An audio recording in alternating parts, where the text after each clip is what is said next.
हरे कृष्णा। आषाढ़ माह के कृष्ण पक्ष की एकादशी को योगिनी एकादशी कहा जाता है।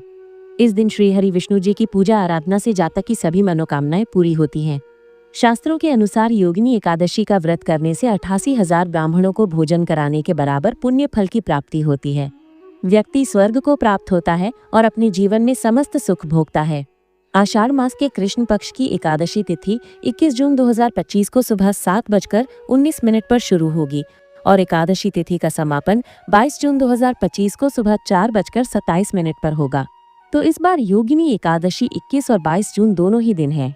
पंचांग के अनुसार 21 जून शनिवार को स्मार्त एकादशी है और 22 जून रविवार को वैष्णव एकादशी है। लेकिन 21 जून को एकादशी दशमी भेदी है क्योंकि सूर्योदय में दशमी तिथि है। इस दिन सूर्योदय प्रातः 5:23 पर होगा और एकादशी तिथि सुबह 7:19 पर शुरू होगी, इसलिए ये एकादशी दशमी भेदी है।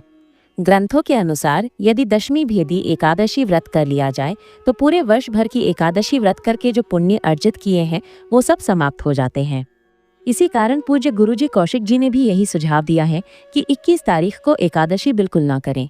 ग्रंथ में वर्णन किया गया है कि यदि दशमी भेदी एकादशी पड़ती है और दूसरे दिन बिल्कुल भी एकादशी नहीं है, पूरी द्वादशी है, तो दूसरे दिन की ही द्वादशी में ही एकादशी का व्रत कीजिए, जिसको धारण करने से आपको पूरी एकादशी का व्रत करने का फल प्राप्त होगा। 22 तारीख को अरुणोदय में करीब 4:30 बजे तक ब्रह्म मुहूर्त में योगिनी एकादशी है, तो कृपया 22 जून 2025 को ही एकादशी व्रत धारण करें, बाकी आपकी इच्छा। द्वादशी तिथि प्रारंभ होगी 22 जून 2025 रविवार सुबह 4:28 से और द्वादशी तिथि समाप्त होगी 23 जून सोमवार 1:21 AM। हरिवासर समाप्त होने का समय रहेगा 22 जून 2025 रविवार को सुबह 9:41 तक।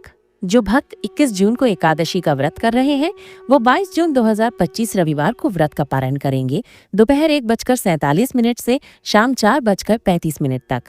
जो भक्त 22 जून को एकादशी का व्रत कर रहे हैं वो व्रत का पारण करेंगे 23 जून 2025 सोमवार को सुबह 5:24 से 8:12 तक। इस दिन द्वादशी सूर्योदय से पहले समाप्त हो जाएगी। हरे कृष्णा।